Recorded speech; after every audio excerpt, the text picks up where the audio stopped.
उद्देश्य यदि हम देखने की कोशिश करें तो पहला जो उद्देश्य है वह है कि परिवार का निर्माण करें, समाज का विकास करें और परिवार का निर्माण जो संतानोत्पत्ति है वह संतानोत्पत्ति के माध्यम से ही संभव है। और संतानोत्पत्ति जो विवाह है, विवाह संस्था के पश्चात ही जो उत्पन्न संतान को वैध माना जाता है। और परिवार विवाह के माध्यम से जो परिवार बनता है वहीं पर बालक का जो पालन पोषण है वह संभव हो पाता है। इसी तरह से जो तीसरा उद्देश्य है कि स्त्री पुरुष को यौन संबंध स्थापित करने की जो वैध स्वीकृति है वह विवाह के माध्यम से प्रदान की जाती है। और पति पत्नी के संबंधों में पारस्परिक अधिकारों को मेहर के द्वारा स्थायी बनाया जाता है। कोई भी एक पक्ष इस प्रकार से जो विवाह है उसको शीघ्रता से आसानी से तोड़ता नहीं है। और इसका एक उद्देश्य एक समझौते के रूप में पति पत्नी को यह अधिकार प्रदान करना भी है कि यदि कोई पक्ष समझौते का पालन नहीं करता है तो दूसरा पक्ष उसे छोड़ सकता है। तो ये हमें मुस्लिम विवाह के उद्देश्य दिखाई देते हैं। मुस्लिम विवाह में भी हमें कुछ रिस्ट्रिक्शंस देखने के लिए मिलते हैं, कुछ निषेध हमें देखने के लिए मिलते हैं। और जैसे जो मुस्लिम विवाह है, कानून के अनुसार जो विवाह है वो जो किताबी मजहब है उसको मानने वालों से ही हो सकता है। मूर्ति पूजक जिनको भी बुत परस्त भी कहा जाता है उनमें वह विवाह नहीं हो सकता। यदि कोई अपने धर्म से भिन्न स्त्री से विवाह कर लेता है तो उसका धर्म परिवर्तन करके विवाह को वैध किया जाता है। मुसलमान स्त्री मुसलमान के अतिरिक्त किसी दूसरे पुरुष से विवाह नहीं कर सकती है। एक पुरुष एक समय में 4 ही स्त्रियों से विवाह कर सकता है।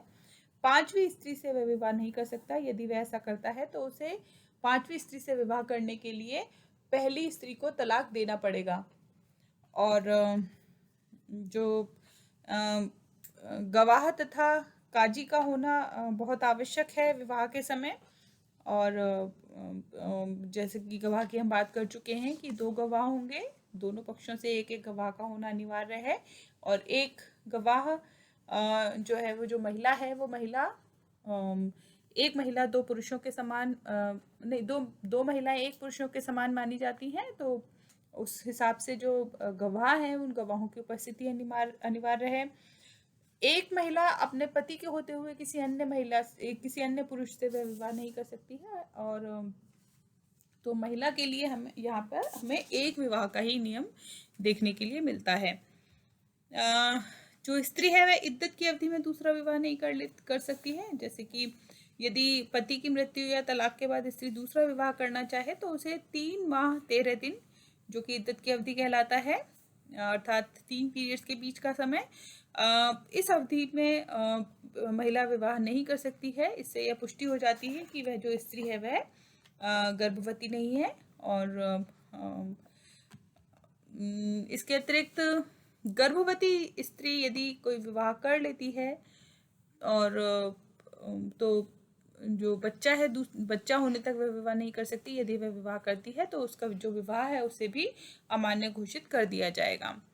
तीर्थ यात्रा के समय जो वैवाहिक संबंध है उनको स्थापित करने का निषेध किया गया है मुस्लिम विवाह में।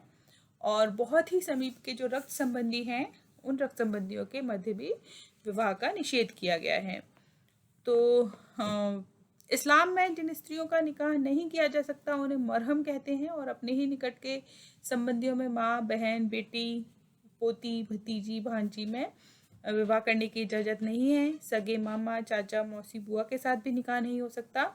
और इसी प्रकार सास, बहू, बीवी का लड़का, सौतेली माँ के भी साथ भी विवाह करने की अनुमति नहीं है। पत्नी की बहन से शादी भी पत्नी के जीवित होते हुए सही नहीं ठहराई जाती है, क्योंकि 2 सगी बहनें आपस में सौत नहीं बन सकती हैं।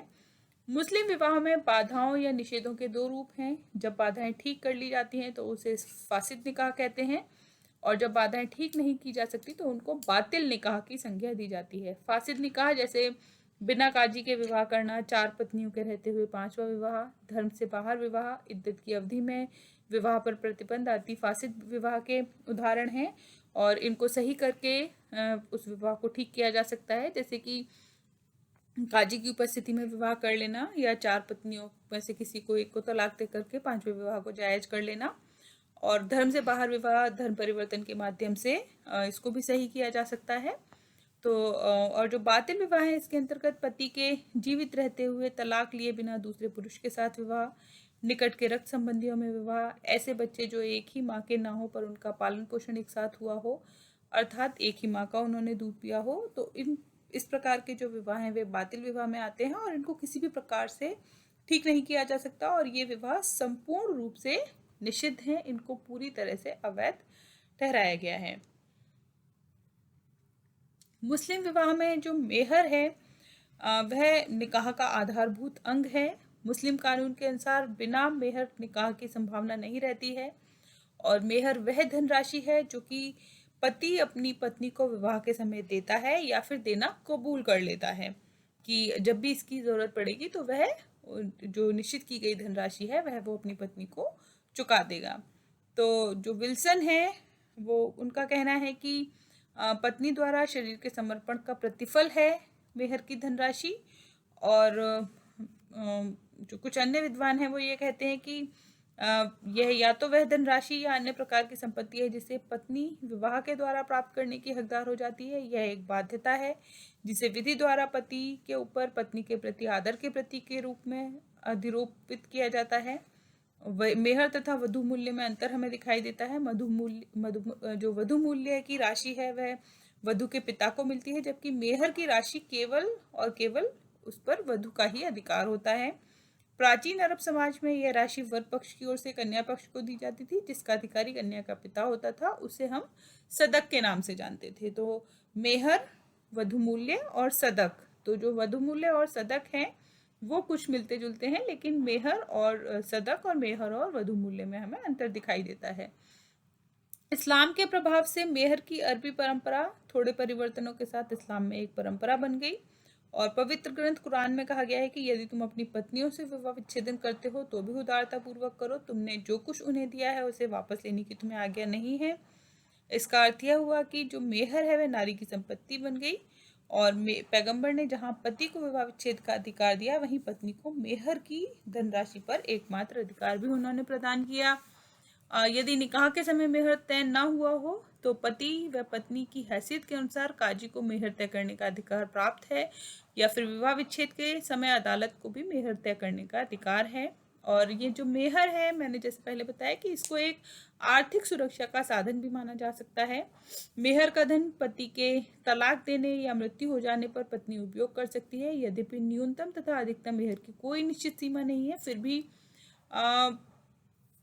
जो मेहर है वो मेहर हमें उनके कुछ प्रकार हमें दिखाई देते हैं जिन्हें 4 प्रकारों में विभाजित किया गया है। पहला है सत्वर मेहर या तुरंत मेहर के नाम से भी इसे जाना जाता है और इसे महरे मुअज्जिल के नाम से भी, जो उर्दू भाषा है उसमें इसे महरे मुअज्जिल कहा जाता है। यह मेहर की वह राशि है जो पति को विवाह के पश्चात या सहवास से पूर्व ही तुरंत देना पड़ता है। सैद्धांतिक रूप से अगर पति मेहर की राशि पत्नी को न दे तो पत्नी को पूरा अधिकार है कि वह पुरुष के साथ किसी भी प्रकार के संबंध स्थापित न करे। स्थगित मेहर को महरे मुवज्जल भी कहा जाता है, यह दूसरा प्रकार है। मेहर की इस प्रकार में पत्नी को मेहर पति के तलाक या मृत्यु के बाद मिलता है। इस प्रकार की मेहर में धनराशि विवाह से पहले तय होती है, अर्थात निकाह के समय मेहर का वादा किया जाता है परंतु उस समय उसे नहीं दिया जाता, अर्थात उसे स्थगित रखा जाता है। तीसरा प्रकार है उचित मेहर, जिसे महरे उल मिस्ल भी कहा जाता है। महरे उल मिस्ल, यदि निकाह के समय किसी कारणवश मेहर की राशि तय न हो और तलाक की स्थिति आने पर स्त्री उसकी मांग करे तो उस दशा में तय किए गए मेहर को महरे उल मिस्ल कहते हैं। इस प्रकार के मेहर का निर्धारण वर तथा वधु के सहयोग से, न्यायालय से, नहीं तो वधु के पिता की आर्थिक स्थिति के अनुसार तय होता है और कभी कभी पति के परिवार में अन्य किसी स्त्री को प्राप्त होने वाली मेहर की राशि भी इसके निर्धारण का आधार बन जाती है। और जो चौथा प्रकार है वो निश्चित मेहर है, जिसको महरे मुसम्मा भी कहते हैं।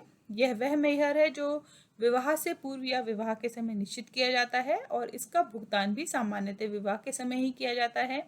यह 3-4 हजार रुपए से लेकर हजारों की संख्या में हो सकती है। तो जो मेहर हैं वो मेहर के जो प्रकार हैं वो हमें मेहर एक बहुत महत्वपूर्ण आधार है मुस्लिम विवाह का और जो इसके प्रकार हैं, वो प्रकार भी हमने यहाँ पर समझे।